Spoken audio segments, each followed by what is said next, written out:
Rabbi Wilds, the Torah is not a list of suggestions. Moses didn't go up Mount Sinai for 10 hot tips on how to live a good life. The Torah is a system of laws, and laws have enforcement. They have consequences. So today what I want to learn about is what are the consequences of breaking the law. If you break Jewish law, do you go to Jewish jail? Can a good rabbi get you a lighter sentence? These are the questions we need to know. So first, we'll talk about the different kinds of prohibitions in Jewish law. I know that there are prohibitions in Torah. There are prohibitions that come from rabbis. Can you please tell us the difference? Well, first of all, just to pull the lens back a little, because you started this off pretty heavy. I appreciate it. And they are not the 10 suggestions. They are the 10 commandments. I agree with that. But at the end of the day, we have to choose whether we're going to be obligated by them or not. Obviously, we're obligated by them whether we choose to observe them or not. Just like Shabbat comes in, whether we choose to observe the Sabbath or not. It'll be here whether or not we keep it. But we do get to choose. We have what's called in Hebrew bechira, free will, to choose this whole system. Now, just because you don't choose it doesn't mean there aren't consequences. Okay, so I agree with that. Okay. The difference between biblical and rabbinic is pretty straight. You have all of these laws from the Torah, and then the rabbis, and we say the rabbis, we don't mean like, loser rabbis like yours truly. Right. Real serious rabbis. Yeah, we're talking about sages, members of the Sanhedrin, the Jewish High Court, who are authorized by the Torah itself to enact laws to ensure that the laws of the Torah would not be violated. Okay. So the classic example I like to give, like on Shabbat, we're not supposed to work. Right. So what is work? Work doesn't simply mean employment. It means the use of creative and productive activity. Mm-hmm. Okay. So writing is one of those acts of work. The rabbis were concerned, though, if I carry around a pen, I may come to write. Mm. Now, I know I can be a very disciplined person and carry around a pen and not write. But that's exactly what the sages were authorized to do, to create laws to ensure that the laws of the Torah themselves would not be violated. So that's what we mean by rabbinic law, as opposed to a Torah law. Mm. And there are, I guess, different consequences for violating one or the other. Right. Is there some sense that rabbinic laws are less serious or less binding than Torah laws? Not less binding, but they're less serious. Okay. We don't take a rabbinic law. The truth is, let me rephrase that. We do take rabbinic law very seriously because it's part of the same legal system. And in a sense, every rabbi law, again, when I say rabbi, I'm not talking about Mark Wiles. I'm talking about actual Jewish sages, members of the Sanhedrin, the Jewish High Court that represented the totality of the Jewish people, right, and who the Torah itself authorizes to enact these laws. So these rabbis' laws are part of the legal system. Whole thing falls apart without it. Yeah. And you'd be surprised, and our listeners might be too, how much of our rich tapestry of Judaism, of Jewish life, is rabbinic. For example, Shabbat. And we're only speaking about the negative. Let's talk about the positive. Lighting Shabbat candles, Daniel. Right. Biblical or rabbinic? Oh, let me think. Yeah, that's not in the Bible. It's not in the Torah. It's rabbinic. But it wouldn't be Shabbat without candles. I think so. 3 meals. On Shabbat. Yeah. Biblical or rabbinic? I don't think that's in the Bible. There's an allusion, but it's of rabbinic origin. Mm. Having 2 loaves of bread on your table, singing songs, taking a nap.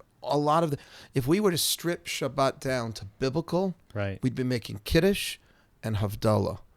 Okay? And I'm not saying there aren't other things, but in the realm of the positive. Right. So it's rabbinic law is incredibly, incredibly important, but in a technical legal sense, it doesn't carry the same import as a biblical law. Okay. And by the way, you'll say, well, what's the difference if they're both forbidden? Who cares? Big difference. When you study Talmud or you're studying halakha, right off the bat, you're analyzing things biblical versus rabbinic, because when there are extenuating circumstances, and life is extenuating circumstances. Meaning the protection of someone's life. No, I don't mean just pikuach nefesh, meaning if a person's life is threatened. Huh. I mean, when something comes up in life and you're wondering, Rabbi, is it okay if I do it?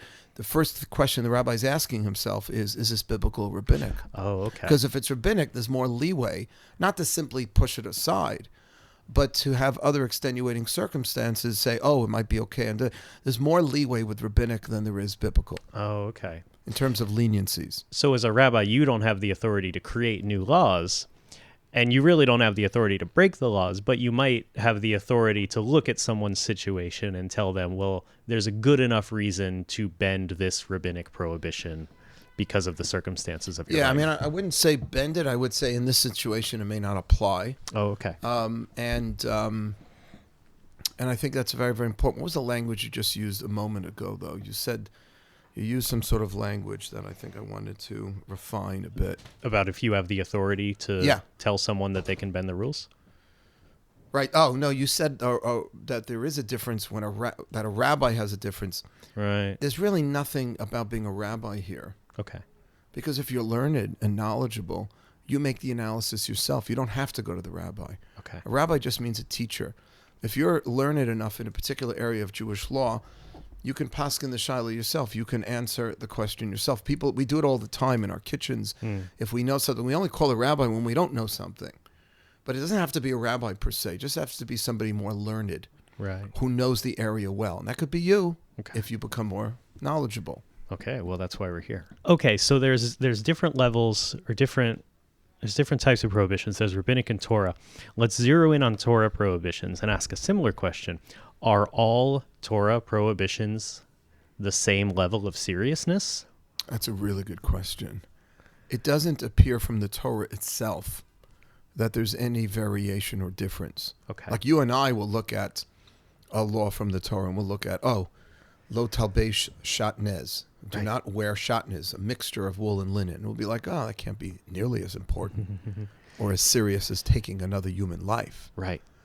But if you would read the Torah just purely objectively, there's no circle around don't take a life. Right. And it's not written in lighter, pen. Right.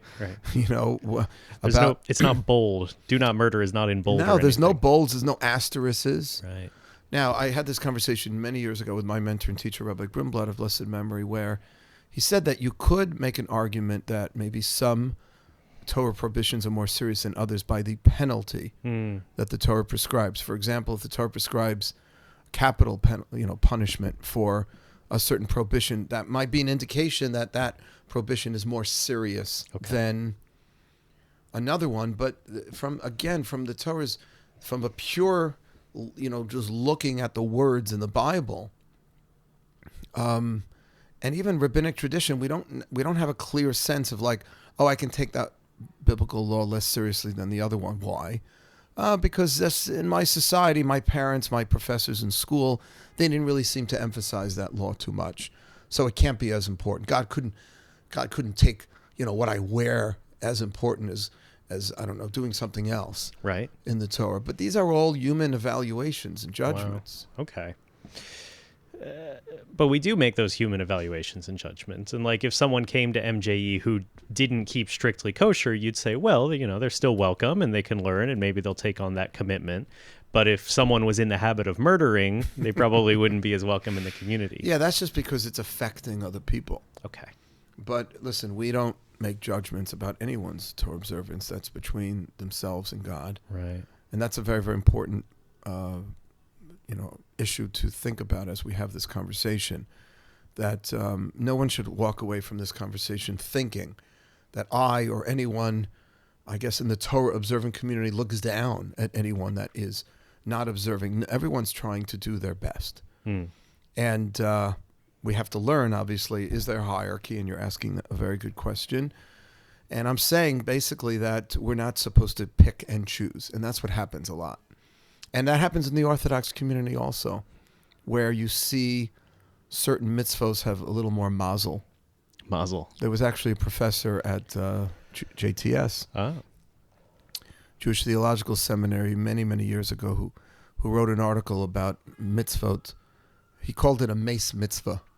It's actually a play on words. A mace mitzvah is a corpse that's found lying dead on the side of the road. Oh. It's called a mace mitzvah because the Torah itself explicitly commands this in the 5 books, that you're not allowed to just leave it. Oh, okay. You have to drop whatever other mitzvah you're doing, whatever business you're taking care of, attend to this anonymous person that has been killed, or who knows how they died. Whether they're Jewish. Doesn't matter. You have to take care of them. Okay. And I don't know if all of the procedures that the Torah then puts into place applies to non-Jews. Okay. But it's the same sentiment you have to take care of. And it's called mace mitzvah. Yeah. Because it's a mitzvah to take care of this mace, of this deceased. Right. But Dr. Zlotkin, who was a professor at the seminary, said that it was a play on words. He says, we all have a mace mitzvah in our generation. Okay. In every generation, there's always a mitzvah that's sort of lying dead on the side of the road. People are not paying attention to it. And he said, somewhat tongue-in-cheek, mitzvahs need mazel. Certain mitzvahs get very popular. Yeah. And other mitzvahs are like, whatever. And he was talking, actually, this was in the 1960s. He wrote this article. He talked about Tarat Mishpacha, the laws of family purity, which we discussed last session. Right. And he said he believes is the mace mitzvah of our generation in the United States. There were very few people going to the mikvah and observing these rules and laws. Now it's become much more popular. Right. But other things have become a little less popular. Right. And a lot of it is just sociology. It's not from the Torah. Okay, right. Right, like if you're in a community where all of the cool Jewish guys wear tzitzit, you're going to be like, yeah, I'm going to jump on that mitzvah right away. I want to look like everyone else. Yeah, that's what ends up happening. But then there are a lot of mitzvahs that actually require sacrifice, and they're not as fun to observe, maybe. At least they don't see them as fun. And right, people let those ones go. I mean, I'll tell you one I think we've let go. Okay. And that is tzniut. And when I say tzniut, I don't just mean the way people dress. Modesty. Yeah. But there doesn't seem to be any regulations or boundaries or limitations on sort of showing off your wealth. And you see is that also covered under tznius? Tzniut is not simply exposing skin. Okay. Okay. Hair, skin, voice. Yeah. We talked about last time. It's about living a life of modesty and humility, and not. It's like taking out a wad of bills. Like I go to some of these weddings. Yeah. And it's like taking out like someone took out a wad of bills. Yeah. And just throwing them out and flashing. Look how much money I have. That is part of being modest, is not doing that. Oh, that reminds me. I want to see if I can get invited to one of these weddings. I've been meaning to ask you about that. Happy to bring you along sometime. See if I'll bring a bag. Yeah, you see if I can grab some bills. Yeah. Okay. So you should be modest with your body, but also with your wealth. Maybe with your learning.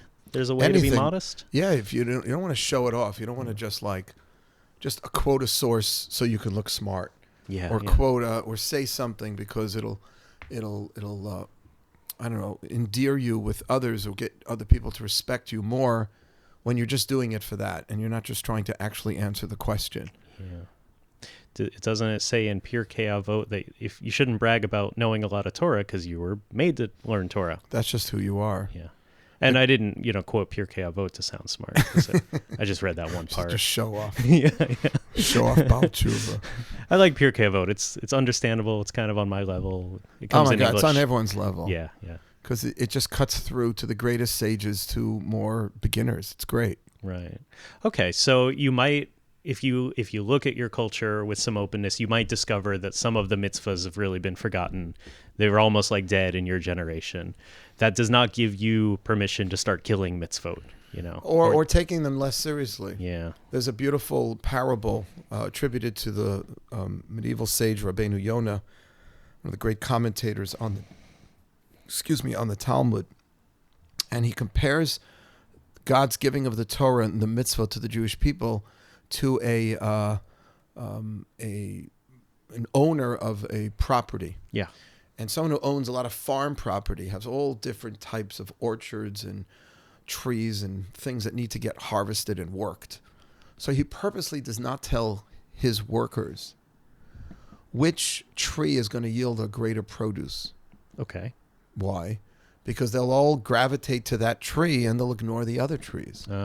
So some of the rabbis, so Rabbi Yonah is saying the same thing. Hashem doesn't give us a true indication of which mitzvah in the Torah is more or less important than another, because we just gravitate to the ones that we think God thinks are more important. We'll ignore the others. Yeah. And there could be a hierarchy of importance of mitzvot. In the heavenly realms, as far as God's concerned, it could very well be that Hashem considers mitzvah A to be more important than mitzvah B. But he's given us no such indication in the Torah so that we don't neglect mitzvah B, because mitzvah B is there to perfect you in a way mitzvah A can't. Yeah. And if you don't try to grab onto as much of the garden and work the whole garden, then you're going to be missing out on a certain spiritual perfection and connection.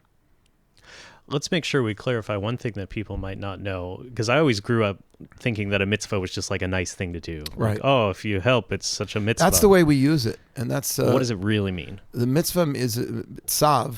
Every Hebrew word has a 2 or 3 letter root. Yes. Tzav, tzadik, vav means command. Okay. So a mitzvah is a commandment. It's a commandment. From Torah. From the Torah, which we believe comes from Hashem. So a rabbinic... we call the rabbinically ordained commandments also mitzvot. Okay. So it can get confusing. It can get confusing. Yeah. You want to know, and it's a legitimate question. Is this a biblical command? Is it a rabbinic command? Okay. Again, not to take one less or more seriously than the other, but when you're analyzing extenuating circumstances, which happen all the time, that's the human condition. Right. It's the human reality. You need to know whether you've got some leeway. And there's more leeway for leniency when you're dealing with rabbinic prohibition than, let's say, a biblical one. Okay. So I guess what I wanted to learn is like what will happen to you if you break the law. But we've already gotten a sense that like whatever community you're in, whatever culture you're in, like there are probably some laws that you're not doing that great on, and it's not like something you're going to be punished for necessarily, but it's an opportunity for you to grow and develop. I mean, by the way, the word mitzvah, just go back for a minute, also is from the, refers to a neck because it's a connector. Mitzvah is not just a commandment. I want everyone to understand that there's specific activities. Yeah. I don't like calling them rituals because that's like a little of a turnoff, but to a lot of people, they're activities, they're do's and don'ts that are by definition ways to connect ourselves with our Creator. Do mitzvot, positive mitzvot, connect us somehow with Hashem. Negative mitzvahs distance us from our Creator, from Hashem. If we violate them, we get distant. Now, to answer your other question about the prohibition, the penalties and the punishments, we're gonna get into a much deeper philosophical question of reward and punishment. Yeah. If you want to go there, we can go there. I do. Well, we mentioned one thing, which is closeness or distance from Hashem, and maybe that's a good place to start. Like, Because what does that mean? The greatest possible good, we believe, is not like a car, or even 5 cars, or anything from the physical world. Right. The greatest possible, and by the way, we all know this. We know that the greatest wonderful feeling in the world that we have are things that are non-physical. They're relationships, their closeness to other people. There's certain satisfactions from accomplishment in life. These are not physical things. Right. Even in the physical world, amongst physical things, we know the most precious commodities are not physical. Right. So how much more so when it comes to the way Hashem, we believe, created the world. Right. The Ramchal, Rabbeinu Moshe Chaim Luzzatto, in his classic work, Derech Hashem, The Way of God, says that the greatest possible good is closeness to the ultimate source for good, which is Hashem. Okay. Good and God, they go together. Right. That's where the word good came from. Hashem created us with the ability to give us the greatest possible pleasure. What's the greatest possible pleasure? According to Judaism, it's intimacy with your source, with Hashem. Because just think about it for a minute. If Hashem's the greatest possible being, then the greatest thing that we could have, greatest pleasure we could ever experience in life is closeness to that being. And therefore, the greatest reward you could ever do for any one of these mitzvot is a closer relationship with Hashem. Right. It's not the honor you get from it in this world. It's not the extra few dollars that you might make doing this, that, and the other. And it's not even the great feeling, emotional sensation you get when you know you did the right thing. Yeah. Or you help somebody else. Because a lot of mitzvot are there to help other people. But a lot of mitzvot don't necessarily fill you with a warm and fuzzy feeling. Yeah. But what they're doing is they're moving you closer to your Creator. And the negative mitzvot are moving you further and further away from your Creator. That's the reward, and that's the punishment. It's not like somebody comes and slams your finger down with a hammer. Right. You're getting punished for this right now. Right. But we think it's just as powerful, much more powerful. The distance that, God forbid, we create between ourselves and our Creator. That kind of penalty, much worse than any kind of physical thing we can imagine. Just like the reward of closeness, of spiritual intimacy with our Creator, is greater than any physical pleasure we could conceive of. Right. And listen, anyone listening to this is like, oh, okay, great. Right. Because we're physical beings, right. and we think in physical terms. But we're talking about our souls here. We're not just talking about our bodies.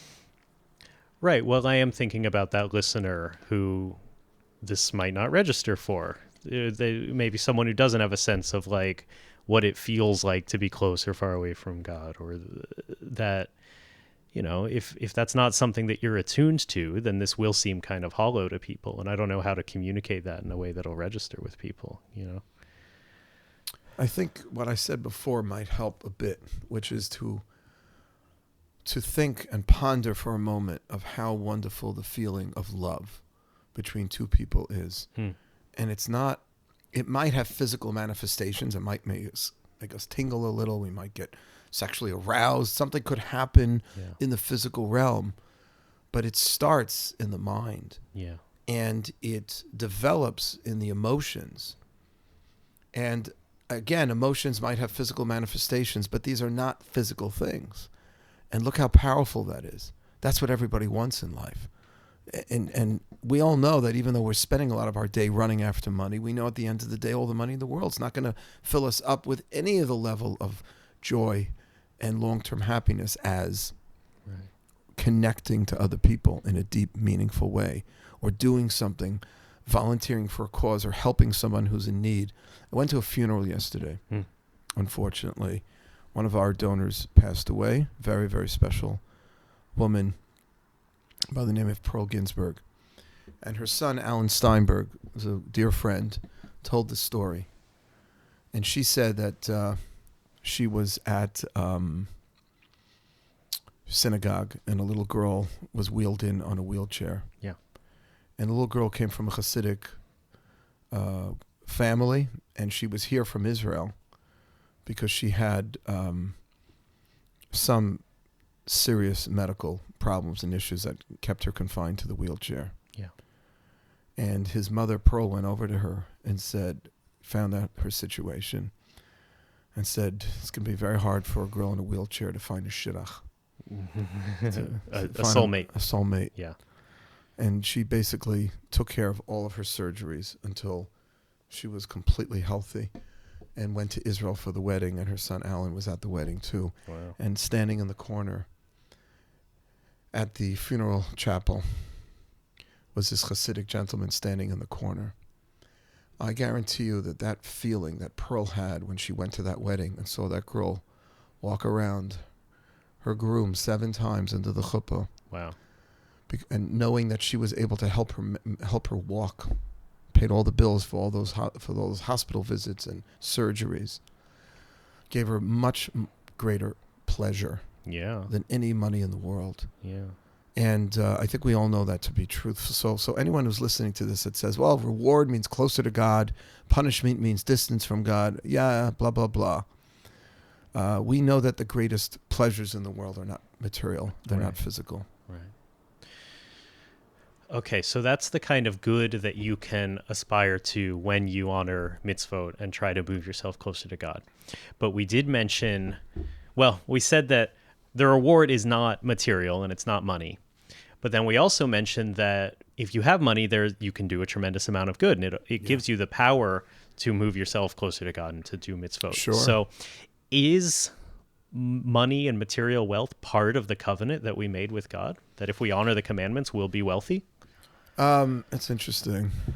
This question always comes up when we go to one of our Shabbatons in the Five Towns or in Teaneck. We tend to stay in the nicer parts of the neighborhood. Okay. And we do that because we're trying to fundraise. Right. So, we were once walking by this huge house on one of our MGE Shabbatons. We bring MG participants to these modern Orthodox communities to see the community. And, we tend to stay in the nicer areas because there's a fundraising purpose to the weekend as well. And one of my students turns to me and says, Rabbi, if I become observant and I start keeping Shabbos, will I get one of these homes too? I was like, it doesn't quite work that way, But we do believe that there is reward for the mitzvot. But the reward that we're speaking about for the mitzvot may or may not be material. And we may or may not see it in this physical world. Because we also subscribe to a world to come, a next world. And the rabbis, the great sages teach, if you want to get real reward, it's not in this world. It's in the world to come. Now, I know a lot of people listening like, I'll take it here. I'll take it now. I'll cash out now. I'll cash in now, right? But the sages ensure us that the greatest possible reward can't be experienced in this world because that reward is spiritual. That being said, a lot of observant Jews do very well financially. There are plenty of observant Jews that do not, and there are plenty of Jewish people that are not observant that do well. I don't know if there's a lineup here. Okay. I've had students over the years who've become Balei Tshuva. Not a lot, but a few of them have said, how come I'm not doing better at work? How come I'm not making more money? I started keeping Shabbos. Yeah, I've been wondering something like that. Yeah. I mean, it's not Hashem's not an ATM. Okay. You can't sort of put in the mitzvah, out comes the physical reward. But nobody should think that there is no reward. Yeah. Just because we're not physically seeing that reward in the way we want to see it here and now. Okay. In fact, that's one of the classic ways the rabbis answer the question of tzaddik v'ralo and rasha v'tovlo. Tzaddik v'ralo means a righteous person who bad things happen to. Yeah. Why bad things happen to good people. Or you see somebody who's wicked, who's living it up. Yeah. So one of the classic answers is that there's no such thing as a perfect person. So even a tzaddik has done something wrong. And there's no such thing as a completely evil person. Even Hitler may have done something nice, helped his mother at some point. So Hitler has to get, I know this sounds terrible, but he has to get rewarded for that good deed. Don't worry, there'll be plenty of punishment for all of his evil. And the tzaddik has to have some kind of consequence or responsibility or distance created between him and his creator for the very few infractions he or she has committed. And that's the way we explain why, how you can find a person who ostensibly looks so pure and righteous in this world, and they don't seem to be having their life is difficult. Right. That's probably why it's not for us to judge. You can't just look at someone and say, oh, they don't deserve what they have or they deserve better. It's really not for us to know. Yeah, one of the best, I would say, metaphors for that idea is think about somebody with a flashlight who walks into an absolutely pitch black room. What can that person see? They can see the part of the room that the flashlight illuminates. But they're still groping in the dark for most of the rest of the room. Right. That's kind of our life here to some degree, because we are exposed to what we're exposed to. But by virtue of being mortal beings, we are not privy to the whole world of the next or the Messianic era, which we, anticipate and yearn and pray for every day. But we're not living in the Messianic era. We don't know what that's like. And we have these ideas of Olam Haba, the world to come, and Tchiyat HaMetim, the resurrection of the dead, and Olam Haba, and Yomot HaMashiach, Messianic era. We hear about these things. The only thing we really know of is the physical world. So we judge everything. And it's human to do that. It's normal. It's natural to do that.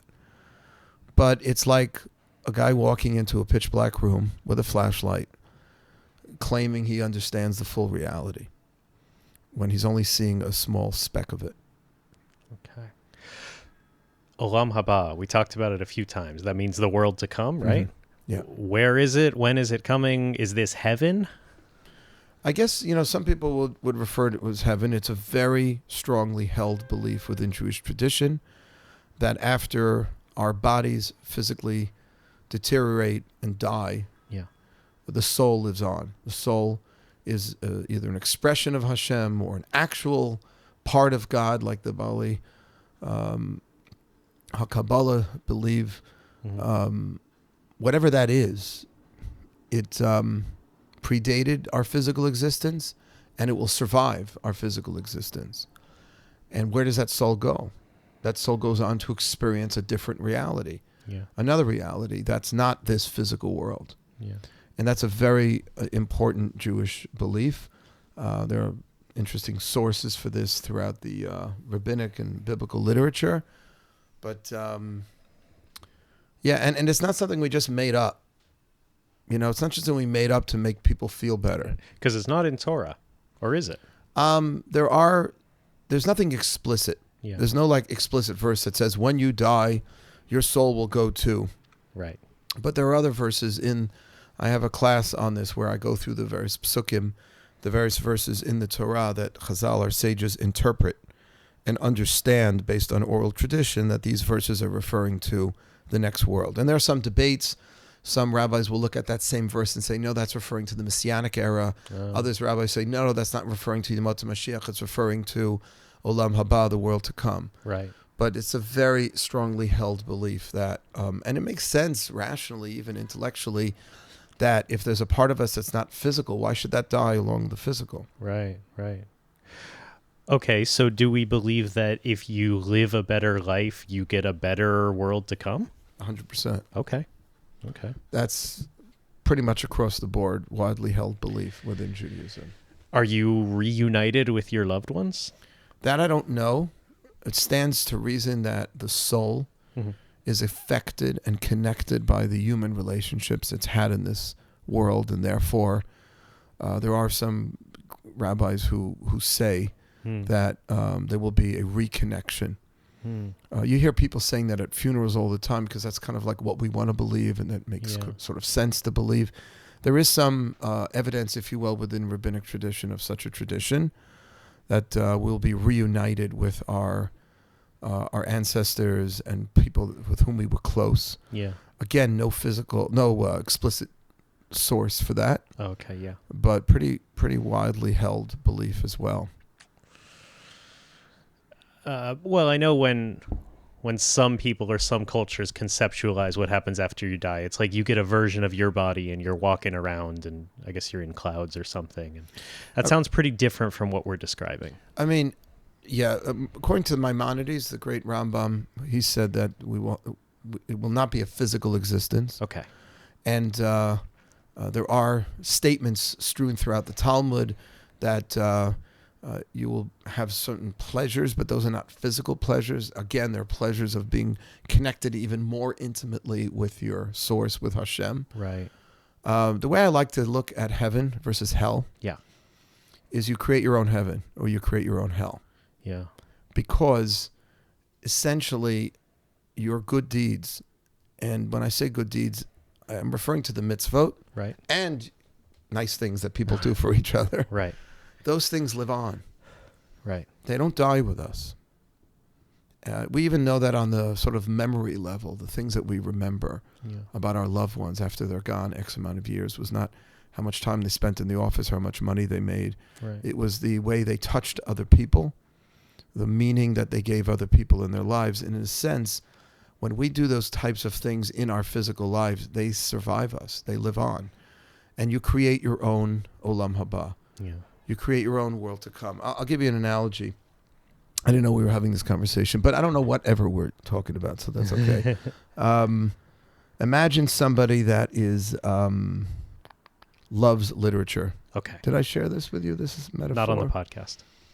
So somebody loves literature, and they can't get enough of it. They just grew up loving it, and they have a PhD in the classics. And then take someone who's illiterate, who unfortunately was never given that exposure, and tell each of them that for the next 6 months, we're going to lock you in a good college library. Right.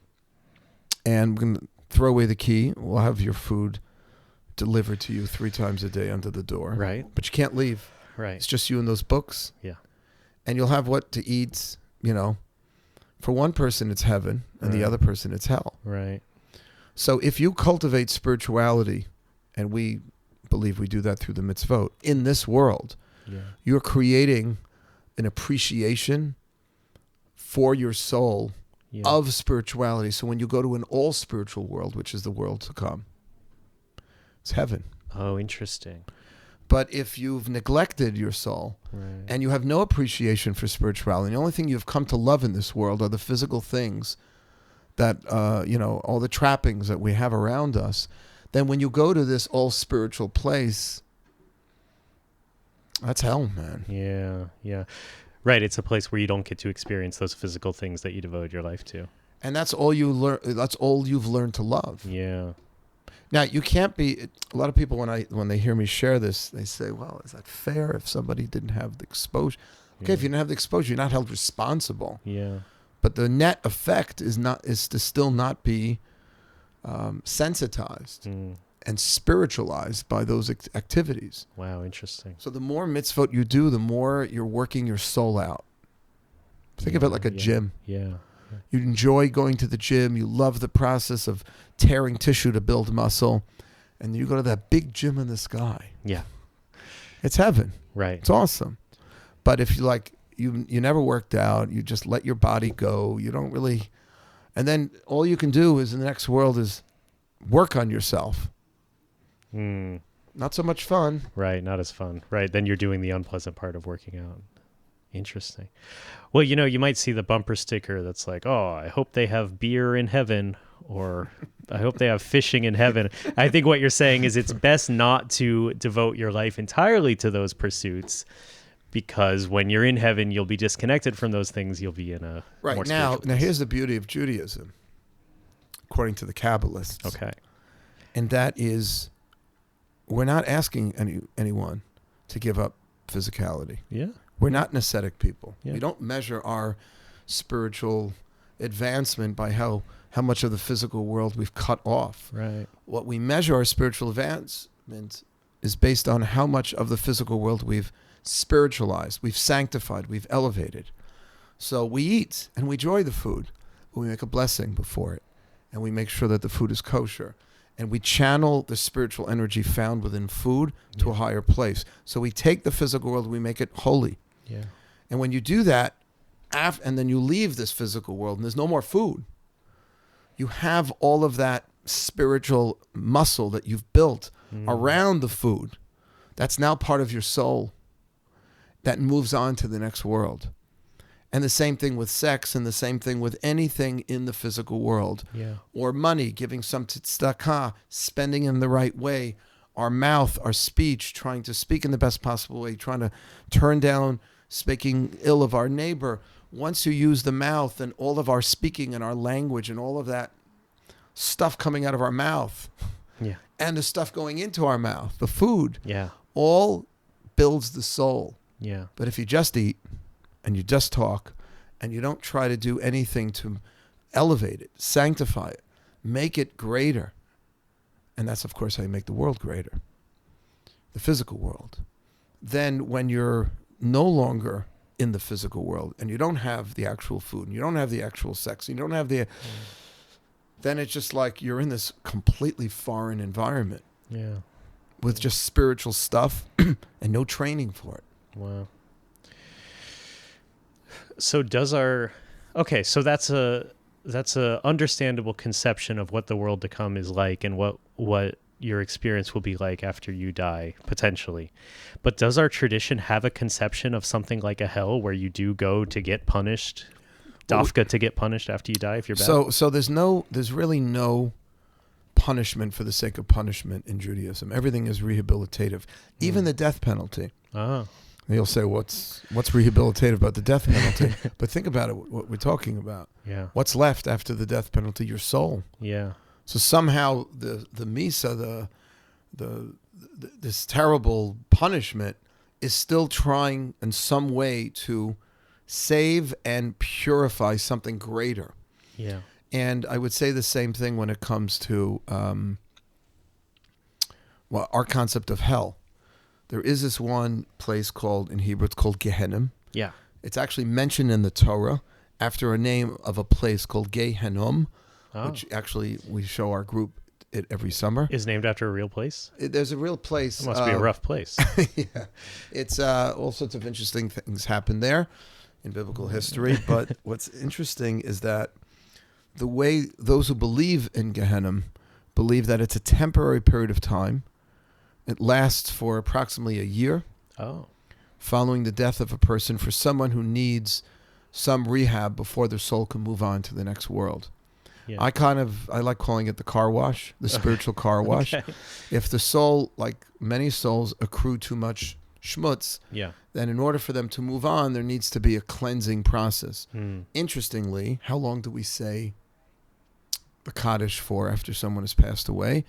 So Kaddish is usually said for 30 days. Right. In the case of a child who loses a parent, it's for a full year. Right. But we stop it after 11 months. Right. Because we don't want to imply that we're saying the Kaddish to somehow save the soul from Gehenna. Yeah.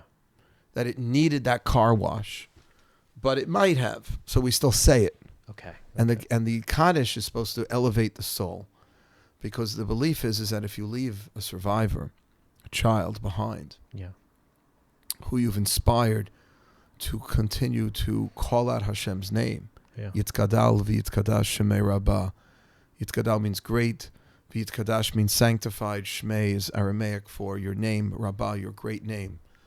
So basically you're doing that in memory of the person, and it's a zechut, it's a spiritual merit for the soul in the next world, because we don't believe somebody's just doing this on their own, that their parent didn't somehow positively influence them to say these prayers and to live this kind of life. And that's why you'll see people sponsoring kiddushes in memory of loved ones. Right. It's not just a ploy by rabbis to get their kiddushes covered. Right. You'll see people performing an act of chesed, of kindness for another person, doing a mitzvah. I'm doing this l'shem. I'm doing this for the sake of so-and-so. Trying to use this to elevate their soul. Because usually, and this is interesting about the world to come, your souls basically level off where you took them in this world. Okay. You get to occupy whatever spiritual level in the next world based on how you built your soul in this world. Okay. And once your soul enters the next world, it no longer has the mechanism to be able to continue to be elevated, because the only way that the soul can get elevated, according to Judaism, is through the performance of mitzvot, through the study of Torah. You're no longer doing that in the next world. Oh.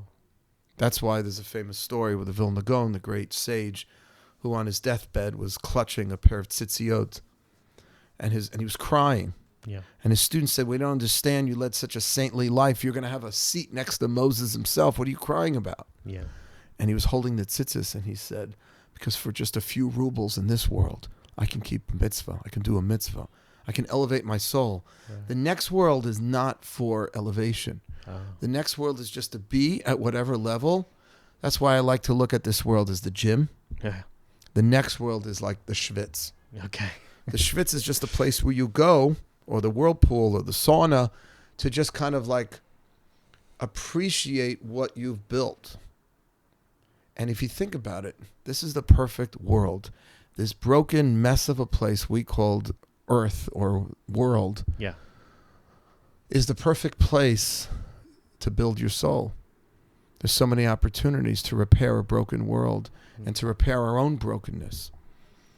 And therefore, that's why when I mentioned before the Kaddish, or giving some charity in memory of someone who's no longer alive, or doing an act of chesed, or studying some Torah, that's kind of the exception that proves the rule.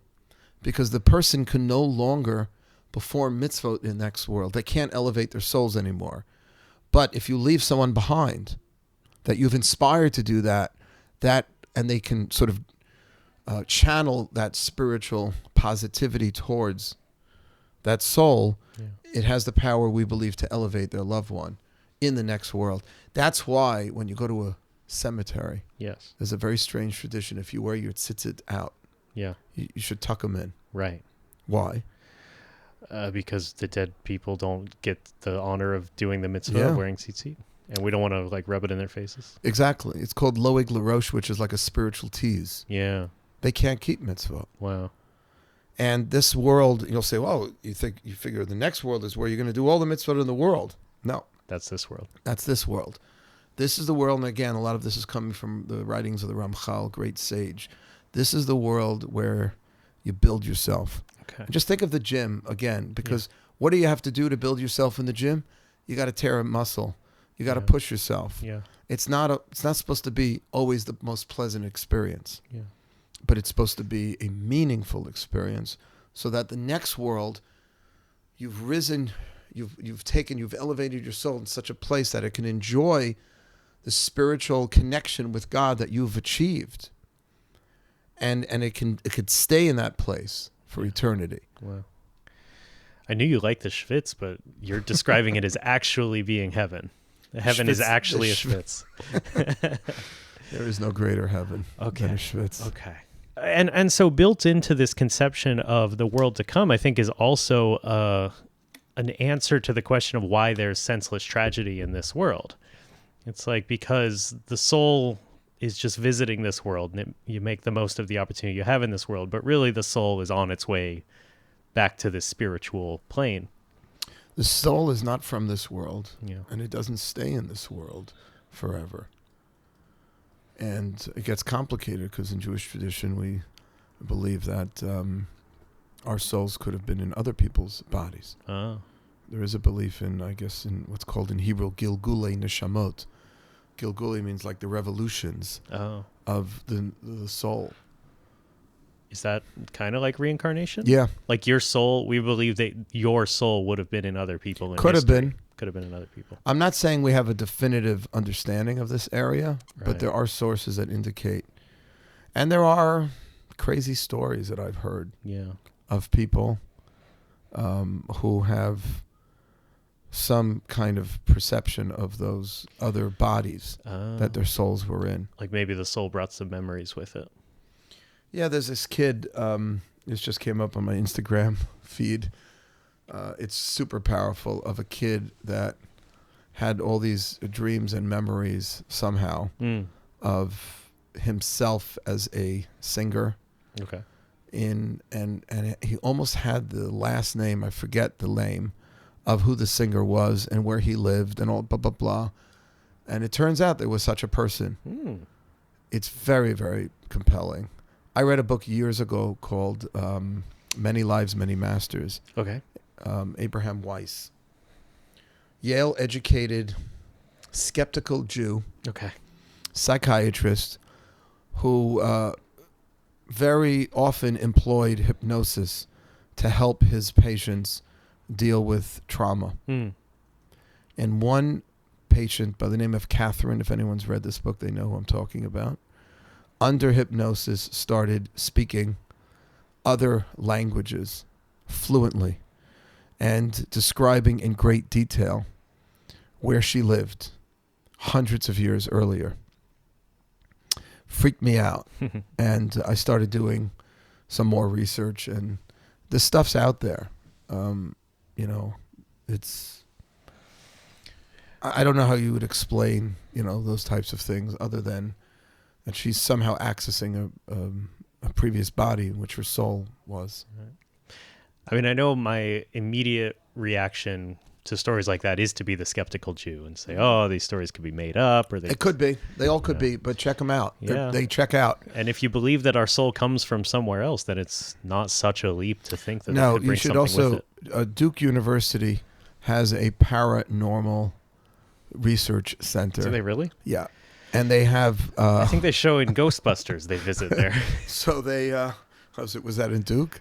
I don't know if it was in Duke, but... They have well-documented thousands of case studies of individuals who... It's just... There's a lot out there. Yeah. And so what we've learned today about souls and how... Well, you said that souls accumulate schmutz when they're in the world. And I think that really what we're saying is that there's no such thing as a good or a bad soul. The souls are kind of pure. They're kind of like blank slates, and then they inhabit bodies and maybe during their time on Earth, they're in someone who does a lot of wicked things, but the soul is on its way to be cleansed and to return to like a neutral state. So here, in order to really treat this well, we'd have to learn different rabbinic opinions about the soul. Okay. The Balatanya, who that book right over there on my shelf, I've been teaching for the last couple of years, speaks about two souls. Okay. An animal soul and a divine soul. Oh. Nefesh behemit, from the word behema, which is animal. Right. Which is really more energy that's not physical, but which animates the physical body. And it's the part of the soul that is the most connected to who we are physically, that we can perceive of more readily. Mm.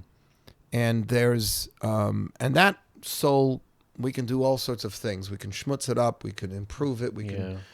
Then there's the Nefesh Elokit, which is the divine soul, which is this like expression of God himself that is within us. And then I think what we're referring to when we say the prayer every morning, we say Elokai Neshama, that my God, the soul, Shenasata Bi, that you placed within me, Tahorahi, it's pure. Yeah. And you breathed it into me, and one day you will take it from me. That's the divine soul. And no matter what we do, what happens, that good part of us is there. Yeah. Which is why the Hasidic world has this very high vision of, because very heavily influenced by Kabbalah, that there's always this good, Rav Nachman of Breslov always spoke about the special nekuda, the special place that everybody has within them. He refers to it as the nekuda tova, the place of goodness. And even if a person on the exterior appears as very gruff and not terribly spiritually sensitive, that person still has within them the nekuda tova. You have to find. My son Yosef wrote a song called the Nekuda Tova. It's beautiful, about finding that within them. What's his name? How do they find him? I mean, I know his name, but how do you find the song? Oh, Yosef Wilde's Nekuda Tova. On Spotify? Yeah, he's on Spotify. Okay, great. Yeah. Go listen to it. Okay, so we learned about the consequences in this world in terms of closeness or farness away from God. We learned about the consequences in the world to come and why it's important to develop yourself spiritually.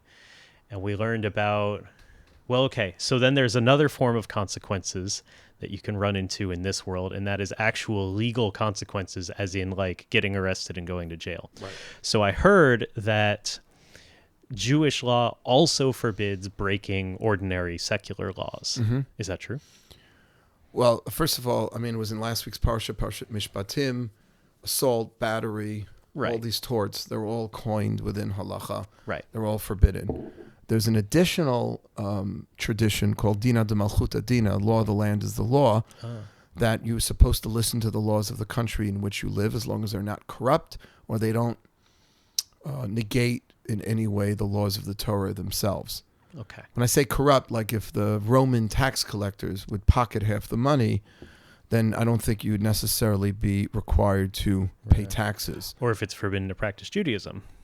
Correct. You're still supposed to do it. You're still supposed to do it, right. But you just bring a dreidel so that if they come, you can play dreidel. But I mean, we should be very proud because so many of the laws in most Western legal systems are from, British common law, which is based on a Judeo-Christian ethic. A lot of those laws come straight from the Old Testament, our Torah. Yeah. So it's that's something. So we have these laws already. A lot of Jewish people don't know this. They think, the secular law developed all this thing. And happens to be that it coincides with something the Torah says. Right. Okay, that's where it came from. Right. So that's really important. And if there's a law that doesn't contradict Judaism, and it's on the books, and it's enforced, in your country where you live, then this is a statement by Samuel, not Samuel the prophet, but Samuel the Torah sage in the Talmud. Okay. Mentioned 4 times in the Talmud. Dina de Malchuta Dina, the law of the land is the law. Wow. So if there's a law codified in New York State, a little of a debate between contemporary rabbis. Let's say they don't enforce it. Let's say it's jaywalking. You know what I mean? Is that even illegal in the city? I think it's no longer illegal, but it used to be, I think. But it's definitely, everyone does it. I mean, you'd never get anywhere if you didn't jaywalk. So there was an interesting debate amongst contemporary rabbis Rabbi Soloveitchik and Moshe Feinstein had a debate on this. Hmm. If a law is on the books, Yeah. but it's not being, what would be the word? Enforced. Yeah. Then according to Moshe Feinstein, you would not have to, it doesn't come under Dina de Malchuta. You wouldn't have to follow it according to the Torah. Interesting. According to Rabbi Soloveitchik, it doesn't matter if it's on the books, even if it's not being enforced. He was stricter on that. So Rav Soloveitchik would probably wait at a red light in the middle of nowhere for as long as until it turned green. Right, something to that. Or here's a better, more contemporary example. Okay. Let's say ICE is picking up certain individuals. Okay. But they're not busting into people's homes. They are busting into some people's homes. They're not busting into people's homes because they've employed someone that doesn't have papers. The employers are not getting in trouble, is what you're saying.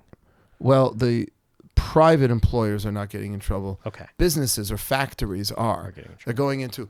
So then, according to Rav Moshe, Dino de Malchuta would apply if you're a business owner, but not if you're a private owner, because the government, for whatever reason, is just not cracking down on individual situations like that. Now, if it changes, it could change. That is fluid a little. Right. But I learned about this principle in a shir with Rabbi Aryeh Leibowitz at YU, and it was about like downloading movies and music illegally. What did he say? Pirating them. He said that, you can make all kinds of arguments about, it's not really stealing because you're just copying and you're not depriving the owner of the property, and you weren't going to buy all those albums anyway, and everyone in the bands you like are dead. So, but ultimately it is illegal to pirate music, and that's really the end of the discussion. And you might say, well, they're not enforcing it. Most people get away with it. And he says, well, they're trying to enforce it. They just haven't figured it out yet because it's really hard. But if they could enforce it, they would. And so you really shouldn't do it. I didn't see Rav Moshe's tshuva myself, but I think when Rav Moshe said, if they don't enforce it, it means they don't consider it important enough to enforce it. It's not that they don't have the means. Okay. If they had the means, they just don't have the means, then you probably should stay away from it too. Because there are lots of laws that are just too hard to enforce. And the government. So I had this thing going. When I was in high school, I love movies, right? So I used to go to a movie, sneak into another movie theater. That's like stealing. Is it? Kind of. So I was like, what do you mean? They're not, they don't have to do anything more. Like the seats are there, the movie's playing anyway. Right. You're not costing the theater anything. But I was talking to a colleague, friend of mine, and he says, Mark, the Talmud says, Zenene v'ze lo chaser. You benefit and he doesn't lose out. Yeah. Forbidden. It's still forbidden according to Jewish law. Okay. So if like you're in a locker room and then your gym has a executive locker room. They have less people sitting in the schwitz. Let's go back to the schwitz. Yeah. It all comes down to the schwitz. But there's less people in there because they're more exclusive. But like, what? It still has to pump all the steam with or without you. So what does it matter? Yeah. And there's an extra seat. What am I doing that's wrong? Actually, you're generating heat with your body. You're actually saving them money by sitting in the schwitz. Okay, so it's technically a problem. Right. It's technically a problem because now there's an additional issue of what's called Gnevas Das. Gnevas Das means like stealing someone else's mind. Yeah. Ooh. It's fraud. It's like getting somebody to think A when B is the reality. Right. That's probably a whole episode in itself. We can do that. Oh, yeah. At the gym at the Air Force Base where I used to be stationed had like an executive. Like you had to be a general or something to go in the other locker room. I was always very curious what was in there. Well, I had this when I was in college at Yeshiva University. I watched for 6 years them building the gym. And I was on the track team, so we used to run outside. Yeah. Because we had no gym. Yeah. And in the heights, running outside with the yarmulke on made us very fast. Yeah. And finally, when the gym got built, they didn't allow graduate students because of what we talked about last week. They didn't want men and women swimming at the same time. Okay. And there were only women there from the graduate program. So they just forbade all graduate students. I was in rabbinical school then. And I couldn't use the pool after watching it being built for 6 years. So you know what I did? I just took my card. My undergraduate card, and I got the guy to think that I was still in college. Yeah. Until I spoke to one of my rabbis up there. He said, "You have to stop doing that. It's called Gnevas Das. You're stealing their mind." You're getting them to think one thing when something else is the reality. Yeah. You seemed like such a righteous individual, but now I'm seeing what you're really like. Yeah, sneaking into movies, gyms. Yeah. Who knows? And that's just the stuff you're willing to admit to on the podcast. Okay, so it seems that the rules of like a business or an institution are also binding in the same way that the rules of your government are. What do you mean rules of business? The rules of the movie theater are not the law. Or maybe the movie's a bad example. Oh, that's a good point. But like the gym has rules, and if you violate the rules, that's not the law. But you're still supposed to follow the rules of the gym. I guess there's an implicit rule when you walk in, you buy a ticket. Yeah. That you're going to follow their rules. Okay. Let's say you're a man and you walk into the female bathroom, or you're a woman, you walk into the male bathroom. Yeah. I didn't just bring that up to be controversial. But like, I guess it's an understated rule that if you're a man, you're going to use the men's bathroom. And are you doing something immoral, unethical? Yeah, it's not our fault that that's controversial. Yeah, no. That's really not controversial. I'm trying to think of something else. Like, let's say I cut the line going to buy a soda. Okay. Yeah. And then the guy's like, "Oh, you have to." No, I don't have to wait online. That's just a rule made up by private people. Yeah. It's not I don't see it on the government. Now, does it have Dina de Malchuta status? I have this issue in my building. Buildings have all these fakakta rules in Manhattan. Of course. And I think people just sit there to make other people's lives more difficult. Yeah. Yeah. So you have to follow them all. And they may not be anything ethical at the base of it. They just, people, I'm not saying they're all arbitrary. They're probably there to keep some law and order. Yeah. But typically you would try to follow those rules. Right. This is very hard for me to be I'm not a rule follower so much, as you can hear a little. Yeah. But, but humans are made that way for a reason, right? We're made to kind of want to break rules because that's important to our progress in the world, right? Yeah, and you can't really have you can't have anything without some kind of boundaries and right and wrong. And it also occurs to me that even if a law is completely stupid and there's no good reason to follow it, if you go to jail, that makes it really hard for you to honor the mitzvot. Oh, that's interesting. You actually close off a lot of options to yourself in terms of helping your community and just serving God if you're in jail. Right. I never took it from that perspective. I visited Rikers. There's a rabbi there who does services. And he was explaining to me that, any of the prisoners can identify they get to identify their religion. If they identify Jewish, that's enough for him. He considers them Jewish, and he tries to help them honor their Jewish practice. And he said, obviously you can't have wine in the prison, but he tries to get them grape juice so that they can make Kiddush. And he was explaining how challenging it is to get them the grape juice, because you have to get permission from the prison, and they have to check it out and make sure it's safe. And then usually someone ends up stealing the grape juice anyway. So you figure, for us, it's very easy to get a hold of some grape juice and make Kiddush. But if you're in prison, there are probably going to be a lot of weeks where you can't get grape juice, let alone to fill in and tzitzit and to hear the Torah and all of the things that we value. Yeah, no matter how much the government is going to give these prisons, you're still going to be kept from minyan every morning. You're kept from hearing the Torah being read. You're kept from celebrating a lot of the holidays in the way they're meant to be celebrated. And who knows how many people in your community could really use your help, and you won't be available to help them. That's also true. Yeah. Don't go to jail. Don't go to jail. Stay in school is not the... Go to synagogue. Stay in school. Don't do drugs. What's the message, Yeah, do those things. Okay, well, I think we've learned a lot about what you stand to gain. It seems like we don't have a religion that's full of punishments. Our tradition is not about punishing people. Again, we do believe in reward and punishment. Okay. It's one of the 13 principles of faith Maimonides brings down and says all Jews should believe in. And I like to think of them as consequences to our actions. Okay. If you do this, this is going to result. And it's not punitive. It's not like God's getting angry. You didn't follow me. I need to keep you in line. Here's a penalty. Here's a punishment. That's not. It's that if by not following this law, this rule in the Torah, this mitzvah, or by transgressing this, something happens. Yeah. And the way Hashem, we believe, set up the world is that this action will have some kind of result. Yeah. positive or negative. And just because you and I, Daniel, don't see the result doesn't mean something isn't happening. Everything matters. And I'm just reading a great book called On Purpose, which is teachings of the late and great Lubavitch Rabbi. And he was very big on this. He felt that this generation, his generation of young people, when he was alive, when he was teaching, didn't feel enough that their actions mattered in this world. Oh, yeah. And he would teach them that, like, every mitzvah that you do, this is from the Talmud, brings the world closer to Hashem. Every avera, every sin that we commit brings the world further away. Yeah. You can call that reward and punishment. You can call that whatever you want. But I like to look at it as consequences to actions, and that what we do in life matters. Yeah.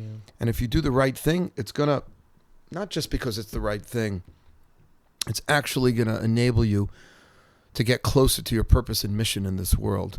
And if you do something the Torah forbids, it's just pulling us further away from that. Yeah. And that has repercussions, as we discussed earlier in this discussion, not only in the here and now, but also in the world to come. Great. And if you want to learn everything you need to know about how to live right and how to honor the mitzvot, keep listening to the podcast, because eventually we're going to cover everything. This is awesome. Yeah. And leave a review, would you? And click like and subscribe. It helps us out a lot. Yeah, we haven't said that before. Please. Please, guys. Thank you. I know I've been listening to podcasts and I never do those things, but we want you to. Would that be required by... Yes, it's required that everyone give us a 5-star. What are the review on penalties? iTunes. What are the penalties for not doing? Well, we might stop making the podcast if we don't get some there you reviews. go. And then what are you going to do? Everything has an impact somehow. Rabbi Wilds, thanks so much. Pleasure, Daniel.